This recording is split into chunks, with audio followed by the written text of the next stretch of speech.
You're listening to the Valley Current.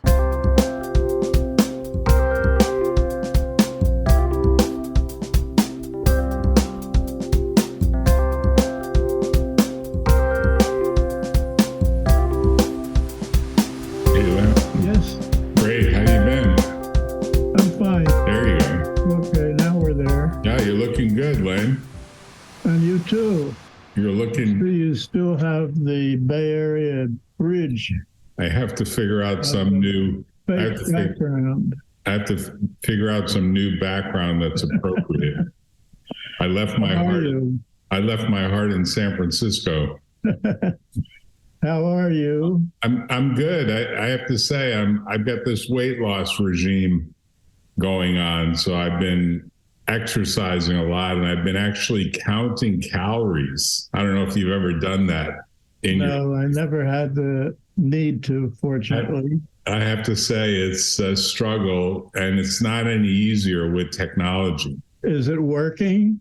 Well, it works because it makes you more mindful of what you're putting in your mouth.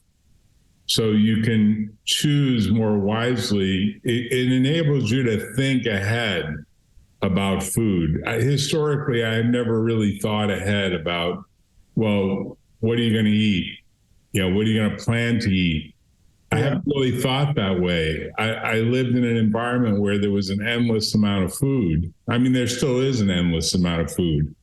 But when you actually have a recording that you're doing on a daily basis of what your intake is versus what your exercise is, it makes you more mindful about it. So do you think this new date that's been selected, I guess it's coming on May 11th as the official end of the pandemic in a few days, 3 days from now, that's been declared to be over by the federal government. Do you think that's a fair assessment at this point? Well, it's over politically and economically, maybe, but it's not over biologically by a long shot. Right. I saw an estimate. As I discussed with you months ago, it will be around indefinitely, like the flu. Right. I read something recently that suggested there's about a 1 in 5 chance within the next 2 years that something like it, but worse, materializes within the next year. That's a possibility, just as it is with the flu. Right. Same situation. So we'll be probably taking vaccines at least annually, right? Exactly like the flu. Yeah. Yes. And exactly hit or miss like the flu as well, I would think, right? Yes, you're correct. I mean, the flu vaccine is probably 50% effective, if that?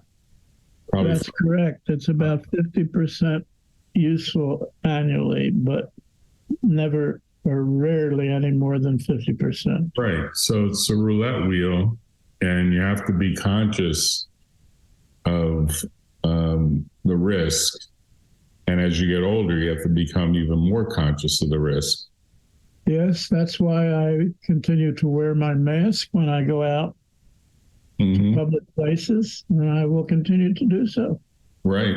It's a smart move, but most people seem to have decided no more masks on airlines, no more masks. Well, they're not in the highest risk group as I am. Right. And I also carry with me a bottle of 90% alcohol. Yeah, that's smart. Although not easy. I wash my hands and face in alcohol a couple of times during a meal. So when you think back 100 years ago, more than 100 years ago now, to the 1918 version, we didn't have as much data, but we lucked out in having 100 years of no repeat. That's right. It was called the Spanish flu in 1918, killed lots of people. Right. In my hometown of Philadelphia, it killed thousands of people. Right. But thankfully, it has not reached a level of virulence in subsequent years. I mean, I guess the U.S. government can say it's over, but the medical facts are the medical facts, and people who are smart will recognize that you can't just legislate the end of a biological fact, right? That's not going to happen. That's right. Of course. Of course. It's like the end of World War II. Mm-hmm. The shooting stopped in May. In fact, the anniversary was a couple of days ago, I believe. Right. But legally, the Second World War ended on May 20th or 25th of 1947. Mm-hmm. Mm-hmm. I joined the Army a few days before the legal end of the Second World War, and consequently got the World War II Victory Medal. But I never left the United States. But legally, I was a soldier during the Second World War, but physically, no. Right. You had great timing, and you got great VA benefits as a result, right? Exactly. And I enlisted for 18 months because it was a great deal. Mm-hmm. Paid the GI Bill, which I got, Mm-hmm. paid for 4 years of education at Penn. Right. It gave me $70 a month to live on, which at that time was a lot of money. My whole family lived on it when my father lost his job. Mm-hmm. And I had 1 year of what was called the 5220 Club, which was unemployment compensation of $20 a week for 52 weeks when I left the Army and before I went to Penn. Mm-hmm. So the benefits were so great that Congress killed the 18-month enlistment and left only a 3-year enlistment because they discovered that people like me were taking advantage of it. Smart people, but you still had to serve. So well, it was very smart, but not because of what I mentioned. It was very smart because as a veteran, mm-hmm. I escaped the Vietnam, the Korean War. I would have been the first person they called. Right. Right. So I was a veteran. I wasn't called for any subsequent war. Right. And that was the hidden benefit that I didn't appreciate at the time. Right. So when you look back and you look at like big turning points in your life, it sounds like for sure joining the Army and serving. That was one of them. That was one of the best turning points in your life. Going to Penn is another great turning point in your life. Yeah. Your dad was what, a butcher? What did he do as an occupation that he was out of work? He was a dental technician. He was one of the best in the Philadelphia area. And he designed and manufactured dental appliances, which is a very difficult activity. And he was out of work. Design and make them. He was out of work in the 1940s? He worked for a company for many, many years mm-hmm. before he was married and until well after I was born. Mm-hmm. During that time, he educated a cousin in the craft. Ah, okay. And the cousin formed his own laboratory and then hired my father as an equal partner. So my father quit this terrific job, went into business with the cousin, but they didn't get along. After about 1 year, they didn't get along. And I was just started as a freshman at Penn at the time. Mm-hmm. And I encouraged my father to break that partnership and found his own dental laboratory back in Philadelphia. Right. he had a following of dentists over the decades of his employment. So Right. he had many dentists who loved his work. Mm-hmm. And a boyfriend and I built the laboratory for my father. Nice. During my first year at Penn, which made me suffer my grades. I almost failed a couple of courses. Wow. Because I spent full time building the laboratory and doing the books and doing the business. He was not capable of doing any business. He was not even a high school graduate. Right. But it enabled you many years later to build your own greenhouse. Yes. So I built the lab. I have many very interesting anecdotes, but I won't go into them now. Right. But you don't regret it. You don't No, regret not it. at all, because he then became an independent laboratory owner. My mother took over from my job. She knew something about accounting. Mm-hmm. And my father made a good living out of it. He never became rich, but he made a decent living for the rest of his life. Nice. He employed for 3 or 4 people constantly, Mm-hmm. and had a swelling number of dentists in the Philadelphia area who liked his work. He was one of the best designers and manufacturers of dental appliances in the Philadelphia area. Right. It seems as though what's happened in the new world, I mean, the current modern world, is all these dentists usually start a practice and then they form a lab or they form their own. Yeah, currently that's what's happening, because the technology has gotten to such a point that dentists can do a lot of it on their own and don't need the services of a specialized lab. Right. Right. It's interesting. But you don't regret that. You don't regret going to Penn. You don't regret joining the Army. Oh, no, not at all. Is there anything you look back on you do regret when you look back over time? Is there anything? Not in retrospect, no. At the time, I was worried about what was going on, but now that I look back on it, there were terrific learning experiences, and I helped my family survive financially. Mm-hmm. And by joining the Army, my family was not well off. I got married right before the Depression. I was born during the Depression. Mm-hmm. And my sister would not have gone to Penn School for teachers to learn how to be a teacher if I had not gone into the Army and allowed my parents to pay for her tuition with money from the new lab. Right. So it was all around, in retrospect, a beneficial experience. You're going to be 95. I'll be 95 in 10 days. Yeah, you got a birthday coming up on the 18th, right? On the 20th. On the 20th, okay. So 12 days from now. Yeah. Nice. You having a birthday party?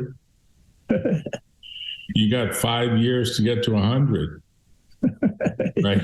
When you look sort of at the big picture, you've done so many wonderful things. Is there something more that you want to do when you look at like your forward thoughts about, I know you feel strongly that we haven't figured out the etiology of aging or the etiology of dying, I guess is the way you would put it. Is there any big question that you're still after? I know you're still very... Well, there's one thing I would like to have that I have been nominated for, and there's a major prize in this country. It's not the Nobel Prize. It's a step below. Yeah. And I have been a candidate for that prize for several years. And I would hope to receive that prize this year, although I failed for the past 2 or 3 years, so maybe I'll fail this year as well. I don't know. What's the name of the prize? It's called the Lasker Award. Lasker? It's the Mary Lasker Award. Okay. And who gives it? The Lasker Foundation, which is a very wealthy foundation in New York City. Yeah. And how do they decide? It may be in New York, but I think the headquarters, I don't remember now where the headquarters is, but it's known worldwide. And is it associated with biology or health or what? Yes. Mary Lasker was a great advocate of the health sciences, and in particular, the NIH. Okay. Yeah, they call it now the Lasker Bloomberg Public Service Award. That's a special award. There are many awards that they give, but that's only one of them. That's not the major one. Okay. So is it something different? It's the Lasker Medical Award in medical sciences. Oh, in medical science. Okay. Interesting. Because they list winners here as including Anthony Fauci in 2007. And yes, but that was not for the medical award. Oh, okay. So they're different ones. They're different awards. I think there are 3 or 4. Okay. So you're saying there's a Mary Lasker. There is a medical award, yes. Medical award. Okay. So they say 2020, there was no award, nothing awarded. Well, that was because of the epidemic. Yeah. 2021, 3 different people. 2022, 3 different people. Yeah, interesting. So it goes back a ways, right? I'm just looking at it. It does, yes. Looks like it goes back to, let's look at how far it goes back. Wow. Is there a financial prize too with it? I think there is. I don't remember what it is, but I believe there is. 1946. It looks like this is the list. 1946, Carl Ferdinand Corey received the award. He was a very famous biochemist. Right. Czech-American biochemist, born in Prague. Together with there's a famous story about him. Funny story. What is it? Well, he was interested in knowing and understanding the chemistry of hormones. Right. And he discovered that many of the hormones are used and then released in urine. So urine became a source for his material from which he extracted the hormones and then did the biochemistry on their structure. So during Prohibition, right, you couldn't buy beer, you couldn't buy alcohol of any sort. Right. So he, by this time and during the Depression, he was gathering urine, but he needed it in great quantities. So he set up systems in bars and restaurants before that happened to collect urine. That's smart. And it was collected in barrels. The barrels were taken by horse-drawn carts to his lab where he extracted the hormones. So the story goes that one day a horse-drawn wagon approached his lab door, and the police got suspicious. They thought maybe this is alcohol. Oh, he's bootlegging it. Yeah, they're worried about bootlegger. So they opened the back of the horse-drawn vehicle, right, and saw barrels with a big white head on top of them. Oh, and thought it was beer, right? And they took these people to jail. Wow. Until they learned months later what the truth was. Wow. So that's how Corey got in trouble. Wow. So he has an arrest record, is what you're saying. What, in St. Louis? In St. Louis, exactly. Wow, because they get, I mean, this is just the power of the internet and Wikipedia. They give you his whole bio. Exactly. And they give you good detailed information of kind of his whole life story in just a few pages. In fact, there's a chemical called the coriester, Right. which is a chemical. And there's something called the Cori cycle, right? And I guess he was one of the first people to sort of look at carbohydrate metabolism, which is a big subject going back to how we started about dieting. Yes. Part of dieting, I can summarize a big part of dieting in three letters or 2 words: no ABCs, no alcohol, no bread, and no other carbohydrates. And if you want to use a plural, then add an S: no sugar, no salt.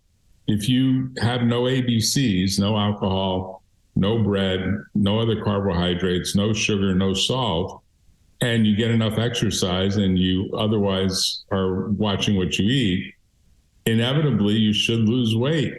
I mean, it'll be less calories in and calories that you go through. And that's the weight loss formula. You don't have to buy 1,000 books.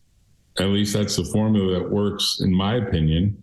Yeah, that's essentially correct. That's correct. Yeah. Right. It's all about rejiggering your metabolism, and you can call it a vegetarian diet, you can call it a vegan diet, you can call it a high protein diet. You can do a lot of things and call it by a lot of labels, but you gotta end up with no alcohol and no bread. Bread is a killer, was a killer for me, and my family loved bread. They just loved bread. And no other carbohydrates. They love pasta. I mean, I come from a food family, and they love sugar, they love salt. So, you know, they loved all that stuff. And I have to say, it's a big revelation to finally realize, well, you know, if you don't intake that stuff, you will lose weight. I've lost about 40 pounds. Well, it existed in your family because food is love. Yeah, food is love. And also during the Depression, because my dad was born in the Depression, he was born in 1925. He would have his 98th birthday, was actually today. That's an interesting coincidence. I just realized his 98th birthday would have been today, and his 72nd anniversary. Stayed married once, till death do they part. His 72nd anniversary was 2 days after his birthday. He said he intentionally wanted it that way because then he would remember to give my mom an anniversary gift. So he planned his wedding to be close to his birthday as a way to trigger his memory that, hey, my anniversary is coming up. He actually wanted it on the same day, but the priest said, no, we don't do weddings on Thursdays or whatever day of the year that was back in 1951. Yeah. You know, so they said, okay, you know, I'll take whatever, a Saturday. And that Saturday was 2 days later. So that year in 1951, I can verify. But conceptually, he's, you know, he loved food. And when you're born in depression and there's a lack of food, you want to store food and you want to eat food that's available. And you don't want it to go to waste. My dad was a big believer in don't waste any food. Yeah, likewise in my family. It was big. And of course, it makes you overeat. Unfortunately, instead of freezing it or storing it, you tend to think, oh, well, I'll just eat it because it's convenient. It's here. It's on the plate.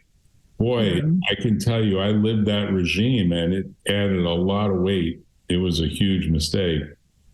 But you want to get this prize. So how do you go about making sure that your name is on a list? Well, I've been nominated by someone, and they tell me that the nomination is still active. Yeah. So you're not allowed to nominate yourself. Right. Right. So, and I'm told that the winners will be announced next month, but it will be a secret. That the winners must not reveal until September. Right. Okay, so you're looking forward to reading somewhere who gets. Well, I'm looking forward to being notified in some way. I don't know how. Right. Maybe the man who nominated me will tell me. I don't know. Who nominated you? A colleague from the University of Illinois. And is he still there at the university? He's still there, yeah. Nice. Yeah, he's younger than me. I hope you get the prize. You deserve it. As you know, I've said it before, you deserve the Nobel Prize. Corey got the Nobel Prize as well as this Lasker Prize. I guess he got the Lasker Prize first. Actually, he and his wife, as a couple, got the Nobel Prize, which is one of 3 couples who have gotten a Nobel Prize. Yes. So it's quite an achievement. So I want to congratulate you in any event. And it's good to say you still have ambition towards things like this, because I have to tell you, a lot of people, they kind of lose their ambition altogether as they get to a certain. No, I'm still driven. That's good. That's a positive thing. That's a hugely positive thing. Seriously. Well, thank you. I always enjoy talking to you, and I wish you good health, and for Lee as well. And I hope that someday I'll see you here as a visitor, as a guest at my house. We'll plan on it. Yeah, give me fair warning. We'll look forward to doing it. Absolutely. Take care. Talk to you later. Okay, Jack. Thank you again.